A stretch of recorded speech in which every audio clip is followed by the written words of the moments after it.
Bueno, quisiera invitarlos a leer el Evangelio de Marcos, capítulo 13, versículos 32 al 42. Es el relato de la experiencia del Señor en Getsemaní. Marcos 14, versículos 32 al 42. Voy a leer. Vinieron pues a un lugar que se llama Getsemaní, y dijo a sus discípulos: sentaos aquí entre tanto que yo oro. Y tomó consigo a Pedro, a Jacobo y a Juan, y comenzó a entristecerse y a angustiarse. Y les dijo: mi alma está muy triste hasta la muerte. Quedaos aquí y velad. Yéndose un poco adelante, se postró en tierra y oró que si fuese posible pasase de él aquella hora. Y decía: Abba, Padre, todas las cosas son posibles para ti. Aparta de mí esta copa, mas no lo que yo quiero, sino lo que tú. Vino luego y los halló durmiendo. Y dijo a Pedro: Simón, ¿duermes? ¿No has podido velar una hora? Velad y orad para que no entréis en tentación. El espíritu a la verdad está dispuesto, pero la carne es débil. Otra vez fue y lloró diciendo las mismas palabras. Al volver otra vez los halló durmiendo, porque los ojos de ellos estaban cargados de sueño, y no sabían qué responderle. Vino la tercera vez y les dijo: dormid ya y descansad. Basta, la hora ha venido. He aquí, el Hijo del Hombre es entregado en manos de pecadores. Levantaos, vamos, he aquí se acerca el que me entrega. Bueno, la última vez que estuve con ustedes en Concepción, leímos la porción inmediatamente anterior, que se refiere a la introducción de la Cena del Señor, en el último día del Señor en la tierra, según la forma judía de contar los días entre las dos tardes, o sea, desde la tarde de un día hasta la tarde del día siguiente. Notamos que ese último día de Jesucristo en la tierra, los discípulos fueron infieles al Señor. Uno de los 12, uno que comía con Jesús, le entregó. Y como el Señor predijo, y eso fue como el Señor predijo mientras comían la Pascua, en el versículo 18 de este mismo capítulo. Todos los discípulos se escandalizaron y tropezaron. Las ovejas fueron dispersadas, como el Señor anunció en el Monte de los Olivos, en el versículo 27. Y Pedro, el líder de los apóstoles, negó 3 veces al Señor, como el Señor también anunció en el Monte de los Olivos, en el versículo 30. Pero en ese último día en la tierra, Jesucristo fue fiel a su Dios y Padre, como todos los días anteriores de su vida, y culminó así una vida de fidelidad hasta la muerte. Jesucristo fue fiel en sacrificar su vida por nuestros pecados. Jesucristo fue fiel estando solo, abandonado de los suyos. Fue fiel cuando las ovejas de su rebaño fueron dispersadas. Jesucristo fue fiel a pesar del enorme costo involucrado, el costo inconmensurable de recibir la ira de Dios contra nuestros pecados. Jesucristo fue fiel a pesar de sufrimientos inimaginables e irrepetibles. Jesucristo fue fiel a pesar de la conmoción de sus emociones, a pesar de su profunda angustia, como aparece en el relato que leímos en Getsemaní. Y Jesucristo fue fiel a pesar de su deseo y oración no concedida, que la copa pasara de él, como también oró en Getsemaní. La primera epístola del apóstol Pedro afirma que Jesucristo en su sufrimiento a nuestro favor nos dejó un ejemplo, un modelo, para que sigamos sus pisadas. Así dice el apóstol Pedro: pues para esto fuisteis llamados, porque también Cristo padeció por nosotros, dejándonos ejemplo, para que sigáis sus pisadas, o en sus pisadas. El pasaje de la sección anterior nos llamó entonces a seguir el ejemplo del Señor y evitar caer en el ejemplo de los discípulos. Nos llamó a imitar al Señor, quien puso su confianza en Dios y en su control soberano de todas sus circunstancias.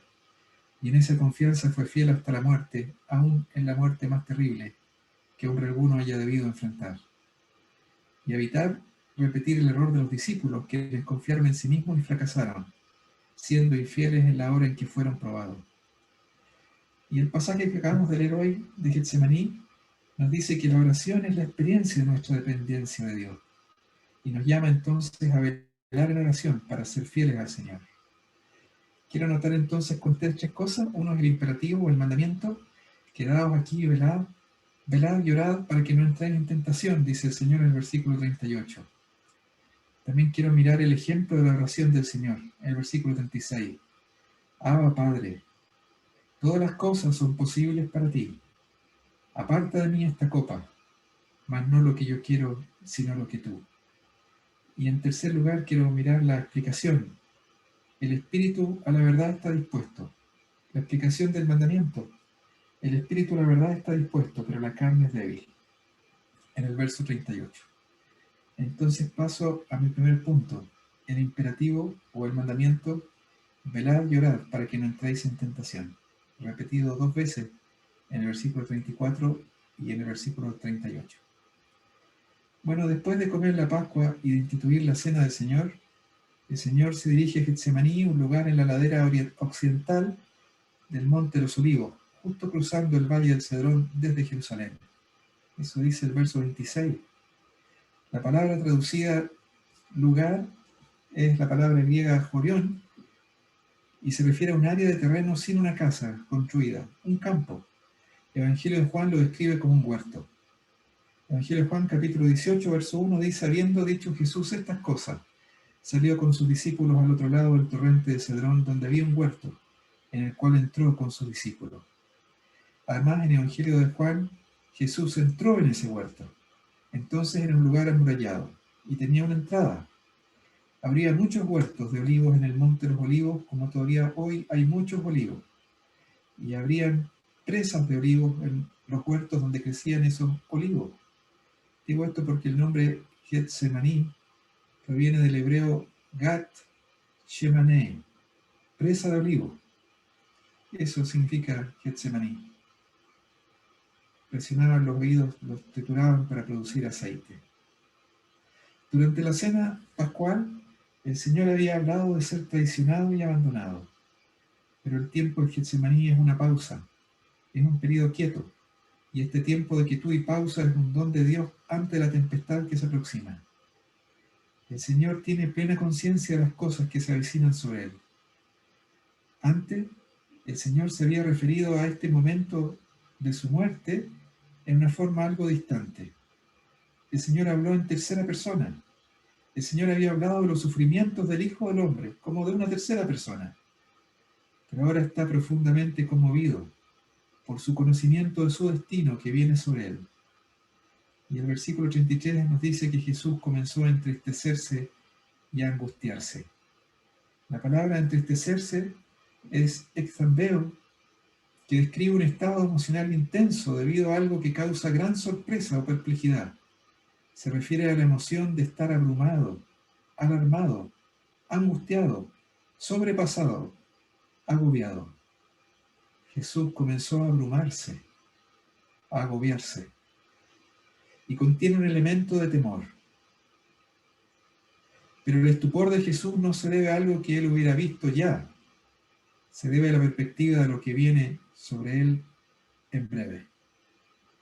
Comenzó a entristecerse o alarmarse y a angustiarse. La palabra angustiarse es ademoneo, que significa estar en ansiedad, estar afligido, angustiado, atribulado, acongojado, abrumado, agitado, turbado. El Señor ya no habla en tercera persona, sino en primera persona. No habla ahora del Hijo del Hombre, sino dice mi alma, dice Jesús, está muy triste, perilupos, hasta la muerte. Perilupos estim ge psigemu, geos thanatum. Jesús está siendo presionado hasta el límite. Las palabras de Jesús podrían ser una cita del libro de los Salmos, porque esta expresión, mi alma está muy triste, aparece 3 veces en los Salmos. 2 veces en el Salmo 42, una vez en el Salmo 43. Y la expresión que se repite esas 3 veces es idéntica a la traducción griega del Antiguo Testamento, la Septuaginta. En el Salmo 42, ¿por qué te abates, oh alma mía, y te turbas dentro de mí? ¿Por qué te abates, oh alma mía, y te turbas dentro de mí? Y de nuevo el versículo en el capítulo 43 de los Salmos. ¿Por qué te abates, oh alma mía? y te turbas dentro de mí. Idéntica expresión. La palabra ¿por qué te abates? Esa es perilupos, la misma que aquí se tradujo en la versión Reina Valera, triste. Mi alma está muy triste, mi alma está abatida. Oh alma mía, dice el libro de los Salmos. Oh alma mía, psige. Y las idénticas palabras que aparecen en el Salmo 43, hay solo pequeñas variantes en el resto del versículo, pero les voy a leer los 3 versículos, que en realidad una sola vez, porque la Reina Valera los traduce igual al español las 3 veces. ¿Por qué te abates, Salmo 42:5, oh alma mía, y te turbas dentro de mí? Espera en Dios, porque aún he de alabarle, salvación mía y Dios mío. Lo mismo 42:11, lo mismo 43:5. En los dos salmos, el estado anímico de desesperación, en la mitad del versículo, da lugar a una confianza serena en Dios. Espera en Dios, porque aún he de alabarle, salvación mía y Dios mío. Pero en el relato de Getsemaní, en el Evangelio de Marcos, la calma no ha llegado todavía. La calma es todavía futura. ¿Por qué te abates, oh alma mía, y por qué te turbas dentro de mí? La agitación emocional que expresa esta secuencia poderosa de palabras poderosas continúa vigente. Entonces el Señor solo cita la primera parte del versículo, por ahora. Esa es la parte que se aplica en ese momento, en su angustia en Getsemaní. Es una angustia hasta la muerte. Es la angustia que siente mientras el Señor se acerca a su muerte. Jesús ha anticipado su muerte desde hace tiempo. Ahora la muerte de Jesús llena su visión. La muerte está aquí. El Señor enfrenta una crisis, probablemente la crisis más grande de su vida en la tierra. ¿Cómo lo enfrenta? El Señor ocupa este tiempo en Getsemaní para orar 3 veces con gran intensidad y lágrimas. Porque seguramente a esta ocasión es la que se refiere la epístola a los Hebreos cuando habla de Cristo en los días de su carne. Los días de su carne, ese periodo desde su encarnación hasta su muerte en la cruz. Cristo en los días de su carne, ofreciendo ruegos y súplicas con gran clamor y lágrimas al que le podía librar de la muerte, fue oído a causa de su temor reverente. Y el Señor invita a los 3 del círculo íntimo a ir con Él, a velar con Él y a orar con Él. Así como antes estos 3 discípulos compartieron los momentos santos en el monte de la transfiguración y fueron testigos de la relación única entre Jesús y Dios. Como nos dice Evangelio de Marcos capítulo 9, Jesús tomó a Pedro, a Jacobo y a Juan y los llevó aparte solos a un monte alto y se transfiguró delante de ellos. Y sus vestidos se volvieron resplandecientes, muy blancos como la nieve, tanto que ningún lavador en la tierra los puede hacer tan blancos. Entonces vino una nube que les hizo sombra, y desde la nube una voz que decía: este es mi hijo amado, a él oíd. Y cuando miraron no vieron a nadie más consigo, sino solo a Jesús solo. Así como los 3 fueron testigos de la gloria del Señor en la transfiguración, ese anticipo del reino de Dios venido con poder, en las palabras del Señor, el mismo Evangelio de Marcos capítulo 9. Y venido en gloria, como el apóstol escribe después en su segunda epístola, cuando habla de la venida de nuestro Señor Jesucristo, de su majestad, de la honra y de la gloria, y de la voz de la magnífica gloria: este es mi Hijo amado. Cuando Pedro, Juan y Jacobo estaban con él en el monte santo, el monte de la transfiguración. Porque no nos hemos dado a conocer el poder y la venida de nuestro Señor Jesucristo siguiendo fábulas artificiosas, sino como habiendo visto con nuestros propios ojos su majestad. Pues cuando Él recibió de Dios Padre honra y gloria, le fue enviada desde la magnífica gloria una voz que decía: este es mi Hijo amado en el cual tengo complacencia. Y nosotros oímos esta voz enviada del cielo cuando estábamos con Él en el Monte Santo. Así ahora a los 3 les es permitido contemplar un momento vulnerable de la experiencia de Jesús en los días de su carne. Así aquí en Getsemaní nos dice el verso 33, el Señor tomó consigo a Pedro, a Jacobo y a Juan y les dijo: quedaos aquí y velad. Los demás discípulos quedan a cierta distancia, pero estos 3 especialmente tienen este enorme privilegio de acompañar de cerca al Señor en Getsemaní Y el Señor los invita a mantenerse despiertos para orar, a ocupar el tiempo en oración. Lamentablemente, los 3 momentos de oración intensa del Señor están en contraste con 3 tiempos de dormir de los discípulos del círculo íntimo que se quedan dormidos y no pueden. No son suficientemente fuertes para velar con Él 1 hora. Pero los discípulos aprendieron lección. Y el apóstol Pedro nos las enseña después, a nosotros, en su primera epístola. Él nos dice, el fin de todas las cosas se acerca. Sed pues sobrios y velad en oración. Entonces, después de orar la primera vez, el Señor vuelve a sus discípulos. El Señor sabe que si ellos no velan con Él, ellos no estarán preparados para su propia hora de prueba. La pasión del Señor representará una prueba para la fe de los discípulos. El pastor sería herido y cuando eso ocurriera, las ovejas del rebaño serían dispersadas. Y el Señor entonces les dice, velad y orad.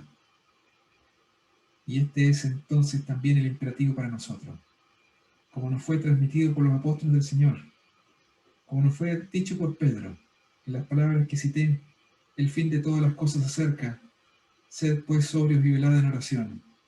Y como nos fue dicho 2 veces por el apóstol Pablo, escribiendo a los Efesios y a los Colosenses, a los Efesios, orando en todo tiempo con toda oración y súplica en el Espíritu, y velando en ello con toda perseverancia y súplica por todos los santos.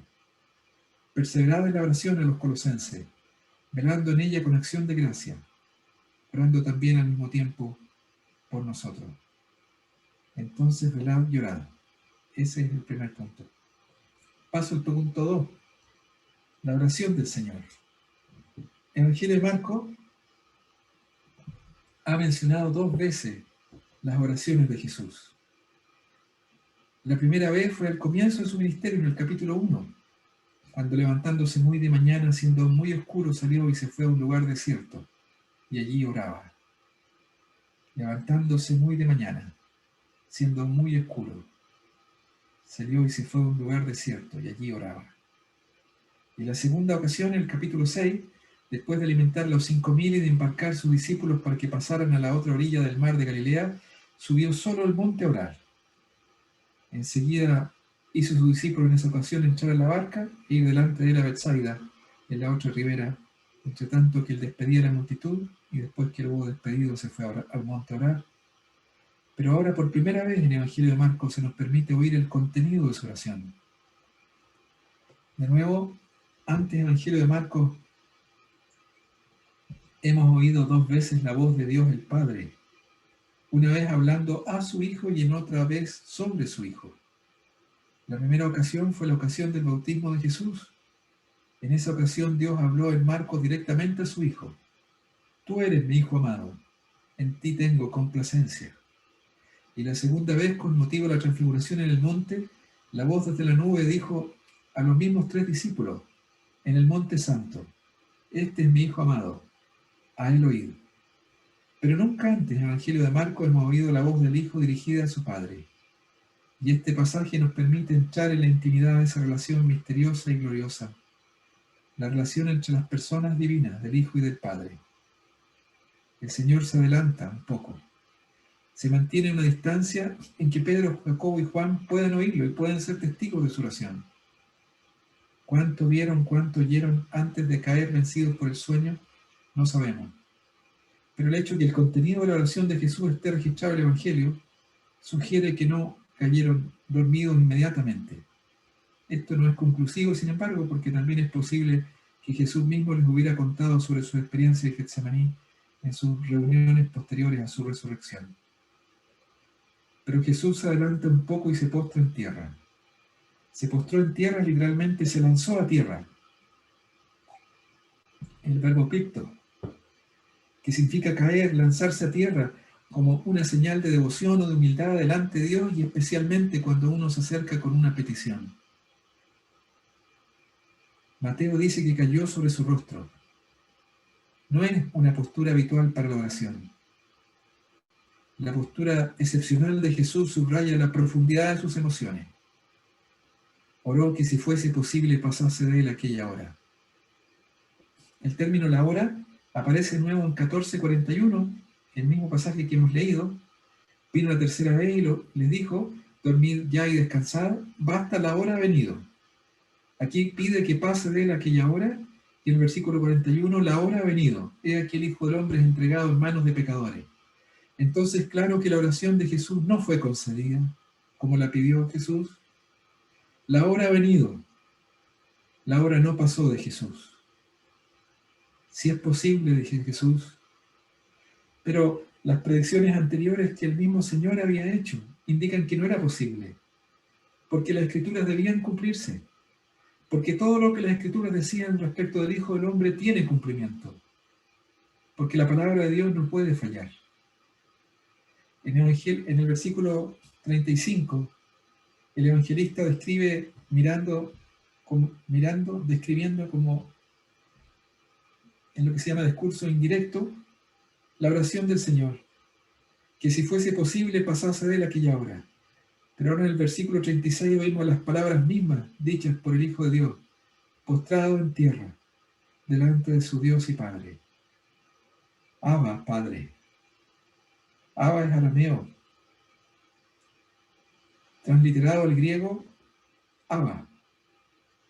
Equivale al griego Padre, Pater.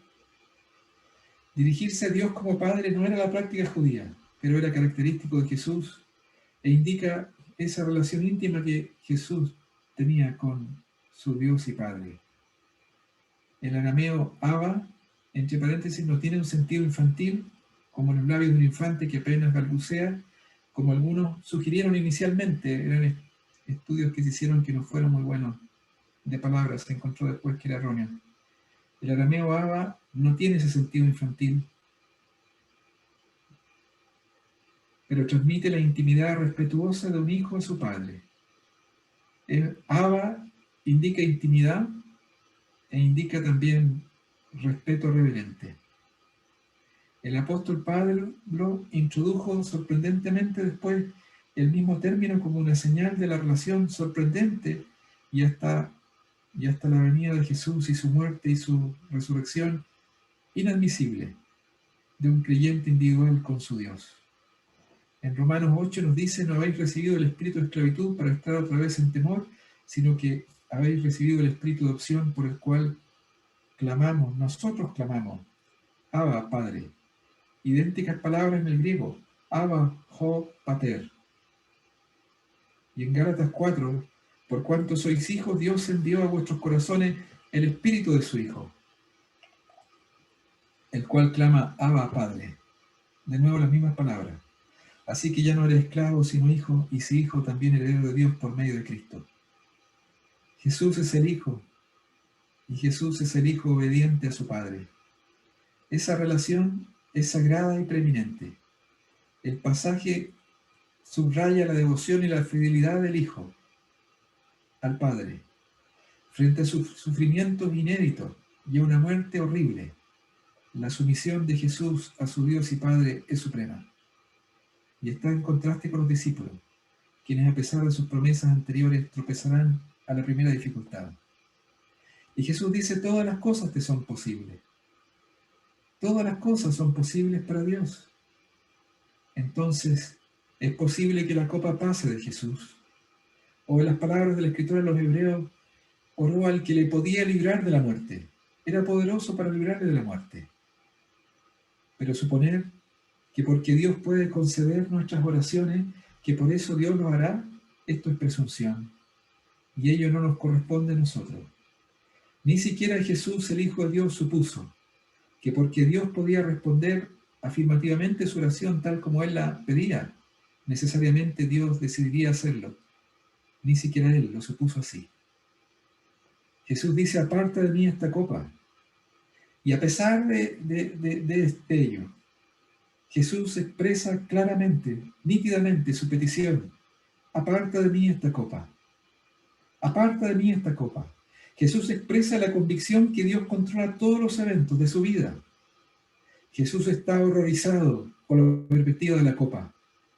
El horror de Jesús revela su perfecta humanidad y también revela el costo de nuestra salvación. Este pasaje me ha ayudado enormemente a entender la oración, la dinámica de la oración. Recuerdo una ocasión hace unos 30 años en que un hermano nuestro de la Asamblea de la Florida, en Santiago, estaba enfermo de cáncer, Alfredo Gutiérrez. Lo mismo ha ocurrido muchas otras veces, pero esa vez es la que más me impresionó. Estábamos en la asamblea en Echaurren orando por Alfredo. Y un hermano se levanta a orar y al orar no sabe qué pedir. Y él explica en oración su dificultad mientras ora. Él dice, dirigiéndose a Dios, nosotros no sabemos cuál es tu voluntad respecto a Alfredo. Y entonces, porque él no sabía cuál era la voluntad de Dios respecto a Alfredo, no se atrevía a orar por la sanidad de Alfredo porque no quería orar en contra de la voluntad de Dios, porque no sabía si esto era o no la voluntad de Dios para Alfredo. Finalmente, Alfredo murió de cáncer a unos 30 años de edad y dejó una esposa viuda y 2 hijas pequeñas. Yo encuentro que este pasaje de Getsemaní nos dice que Dios nos da permiso para expresar en oración nuestro deseo, nuestra voluntad, nuestro querer. Fíjese que Jesús sabía que la voluntad de Dios para él era que él viniera a esta hora y que él bebiese esa copa. Lo había anunciado 3 veces. Y sin embargo Jesús expresa su petición en contrario. El alma santa de Jesús siente intensa angustia frente a la perspectiva de la separación de su Dios. El alma de Jesús sufre intensamente frente a la perspectiva de ser hecho ofrenda por el pecado, de ser cargado con nuestros pecados y de sufrir la ira de Dios que era contra nosotros. Y Jesús ora, pasa de mí esta copa. Digo entonces que cuando oramos, Dios nos da permiso para decir nuestro querer, para presentar nuestras peticiones, porque la oración de Jesús es un modelo para nosotros. Dios nos da permiso para expresar nuestras emociones y nuestros sentimientos, y añadiría, Dios no solo nos da permiso para expresar nuestros deseos y nuestras emociones, Dios espera que lo hagamos. Pero Jesús añade, mas no lo que yo quiero, sino lo que tú. Y así en Getsemaní hubo 2 voluntades santas distintas. La voluntad santa del Hijo y la voluntad santa del Padre. Las 2 voluntades eran diferentes, apuntaban en sentidos distintos. El Padre presentaba una copa a Jesús y Jesús pedía que la copa pasase de él. Pero ambas voluntades son traídas juntas por la sumisión voluntaria del Hijo al propósito del Padre, porque Jesús dice no lo que yo quiero, sino lo que tú. Y así hay 2 convicciones de Jesús que se expresan en su oración y que explican el misterio de la oración. 2 convicciones que rechazan una explicación simplista de la oración. La convicción 1, que todas las cosas son posibles para Dios. Y la convicción 2, que Dios tiene una voluntad soberana, infinitamente soberana. Y que el propósito de la oración no es cambiar la voluntad soberana de Dios, sino llevar nuestra propia voluntad a aceptar la voluntad soberana de Dios. Mas no lo que yo quiero, sino lo que tú. La oración no nos es dada para cambiar las perspectivas, las decisiones de Dios. El propósito de la oración es llevar a una línea, es alinear nuestra propia voluntad con la voluntad de Dios. Si nuestro querer no está en línea con la voluntad de Dios, nuestro querer debe ser abandonado. Mas no lo que yo quiero, sino lo que tú. Y si esto fue cierto del amado, único Hijo de Dios, ¿cuánto más cierto de nosotros? Ahora, hay pasajes que parecen sugerir algo distinto, contrario a lo que yo acabo de decir. Por ejemplo, la intercesión de Moisés posterior al becerro de oro en Éxodo 32. En ese pasaje Dios dice a Moisés, déjame que se encienda mi ira en ellos y los consuma, y de ti yo haré una nación grande. Pero en ese pasaje las palabras de Dios son en realidad una invitación a Moisés para que Moisés interceda por la nación de Israel. Dios permite ser persuadido por un mediador. La voluntad de Dios es ser persuadido por un mediador. Dios pudo haber cerrado la puerta a la intercesión de Moisés por la nación, como lo hizo posteriormente cuando Moisés pidió entrar en la tierra prometida y le fue prohibido. Pero Dios no lo hizo. Además, en la misma frase, Dios aludió a su promesa a Abraham, haré de ti una gran nación. Esto es parte de la promesa a Abraham cuando Dios lo llamó en Génesis 12 y promesa que reiteró después a los patriarcas, a Isaac, a Jacob. Y a Moisés le dice, y de ti yo haré una nación grande. Entonces Dios recuerda a Moisés su propio propósito de cumplir su promesa a Abraham. Entonces en esa ocasión, en realidad, Dios invitó a Moisés a interceder por la nación sobre la base de su promesa a Abraham. Les recuerdo Éxodo 12. Yahvé había dicho a Abraham: vete de tu tierra y de tu parentela y de la casa de tu padre, la tierra que te mostraré, y haré de ti una nación grande, y te bendeciré, y engrandeceré tu nombre y serás bendición. Bendeciré a los que te bendijeren, y a los que te maldijeren maldeciré, y serán benditas en ti todas las naciones de la tierra. La voluntad de Dios también es que nosotros intercedamos por otros en necesidad, así como Moisés intercedió por la nación. Como dice el apóstol Pablo a Tito, por ejemplo: exhorto ante todo en que se hagan rogativas, oraciones, peticiones y acciones de gracia por todos los hombres. Pero la oración no nos es dada para cambiar las decisiones de Dios. La oración nos es dada para alinear nuestra voluntad con la voluntad de Dios. No lo que yo quiero, sino lo que tú. Y esa aceptación de Jesús, de la voluntad de su Dios y Padre, le fortaleció para sufrir la cruz. Y así la oración de Jesús fue respondida. Como nos dice Hebreo, fue oído.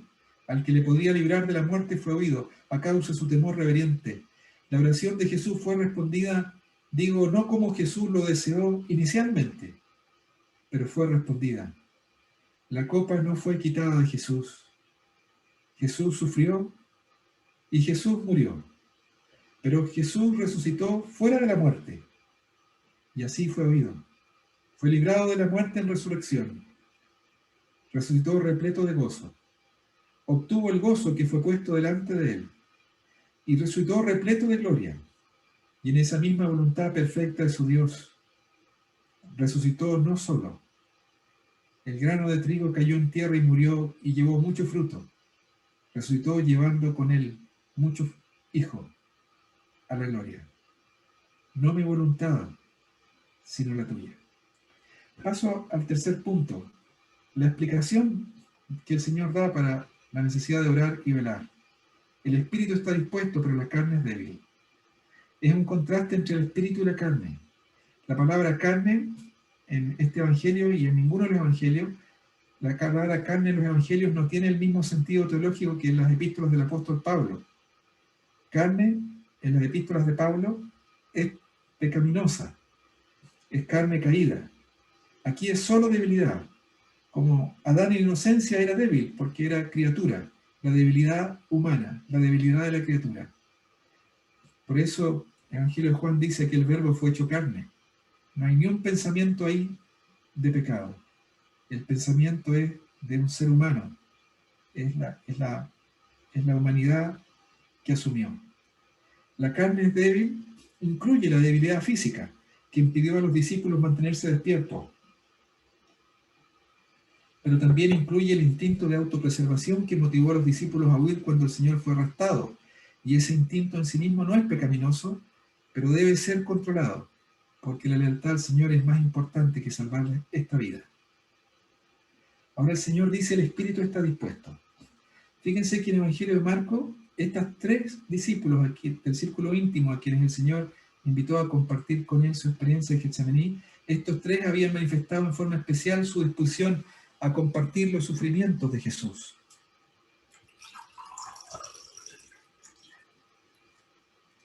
Los dos hermanos, Jacobo y Juan, en la ocasión en que pidieron un lugar especial por sobre el lugar de Pedro y por sobre los demás en el reino de Dios. Sentarse el uno a la derecha y el otro a la izquierda del Señor. El Señor le respondió en esa ocasión: no sabéis lo que pedís, porque el camino a la gloria pasa por los sufrimientos. Entonces el Señor les pregunta: ¿podéis beber del vaso que yo bebo o ser bautizados con el bautismo con que yo soy bautizado?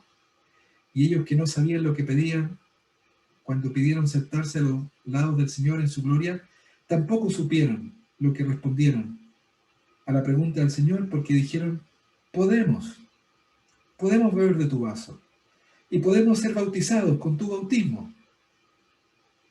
Así que ellos afirmaron la disposición de su espíritu, pero su carne era débil. Y Pedro, momentos antes, esa misma tarde, había respondido a la predicción del Señor sobre el pastor herido y las ovejas dispersas, diciendo que él sería la excepción entre los discípulos. ¿Todos os escandalizaréis de mí esta noche?, dijo el Señor. Pedro responde: aunque todos se escandalicen, yo no. Jesús le dice: de cierto te digo que tú, hoy, en esta noche, antes que el gallo haya cantado 2 veces, me negarás 3 veces. Y Pedro respondió con mayor insistencia: si me fuera necesario morir contigo, no te negaré. El espíritu de Pedro, el espíritu de Juan y el espíritu de Jacobo estuvieron dispuestos. Pero el Señor añade: pero la carne es débil. Y ahora que el Cristo debe padecer, estos 3 tienen la oportunidad de cumplir sus promesas. Pero la carne es débil. Y Pedro, Juan y Jacobo se durmieron. El sueño de los discípulos pudo tener una explicación natural en lo avanzado de la hora o incluso en una comida abundante en la Pascua. Pero en la narrativa del Evangelio de Marcos, el sueño de los discípulos está en contraste con la triple oración de Jesús y con el velar de Jesús. Entonces velad y orad, que no entréis en tentación. El Señor reprendió el sueño de los discípulos y los llamó a velar. En versículos 35 y 37, el Señor reprende a Pedro: ¿no has podido velar conmigo 1 hora? Ese término, no has podido, es isjuo, no es dunamai, sino isjuo, implicando una falta de fuerza, la debilidad de la carne. Falta de fuerza, la carne es débil. La confianza en sí mismo de Pedro está mal colocada. Pedro no fue fuerte para velar con el Señor 1 hora. Y el Señor dice: orad que no entréis en tentación. La palabra tentación incluye las ideas de tentación y prueba. Los discípulos enfrentan ambas. Peirasmos es la prueba del carácter de los discípulos que lo demostrará incapaces para enfrentar la presión de la pasión de Jesús. Y la tentación es a poner su propia seguridad por encima de su lealtad al Señor. La tentación es la tentación a huir para salvar sus vidas abandonando al Señor. La tentación es abandonar la causa a la que Jesús los llamó. La tentación es abandonar el reino de Dios. El propósito de velar y orar es mantenerse fuera de esa tentación, no entrar en esa tentación. Que cuando la prueba llegue, ellos no sean tentados a ser desleales al Señor. La falta de oración los hace vulnerables. Y el proverbio que el Señor cita es: el espíritu está dispuesto, pero la carne es débil. Los seres humanos pueden tener el deseo de seguir a Jesús y participar en el avance de su reino, pero pueden tropezar al primer encuentro con la persecución. Hay varios ejemplos de esto en el Evangelio. Personas que se acercaron a Jesús, por ejemplo, en el Evangelio de Lucas: Maestro, te seguiré donde quiera que fuere. Las zorras tienen guarida, las aves del cielo nido, y el Hijo del Hombre no tiene dónde recostar su cabeza. ¿O qué haré para heredar la vida eterna? Vende todo lo que tienes, dalo a los pobres y ven y sígueme, tomando tu cruz. Y se fue muy triste. El propósito de la oración es vencer la debilidad humana que retrocede de cumplir la voluntad de Dios. El propósito de la oración es acceder al poder de Dios para vencer la debilidad de la carne, la debilidad de la naturaleza humana. El servicio al Maestro no puede ser hecho en la debilidad de la carne, sino en el poder de Dios.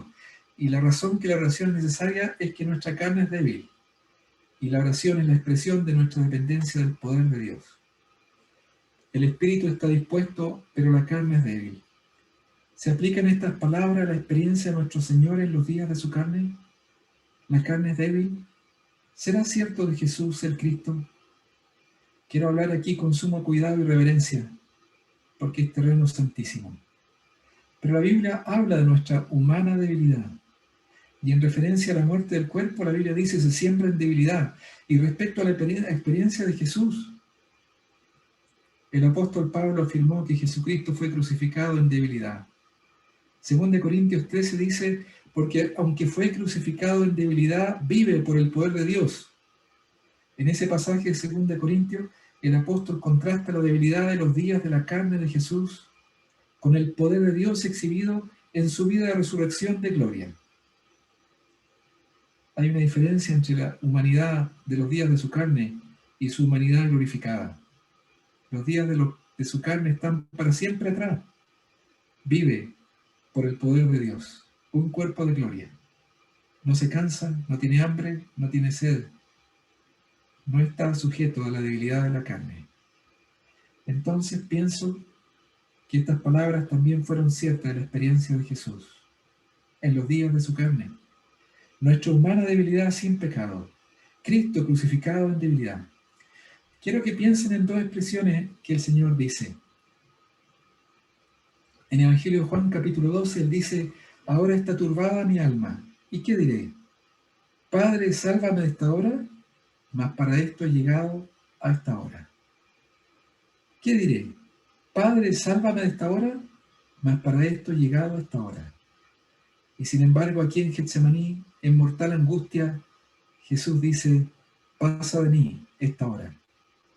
Los sentimientos santos de Jesús, las emociones de Jesús, su angustia, Cristo crucificado en debilidad, Cristo orando en debilidad en los días de su carne.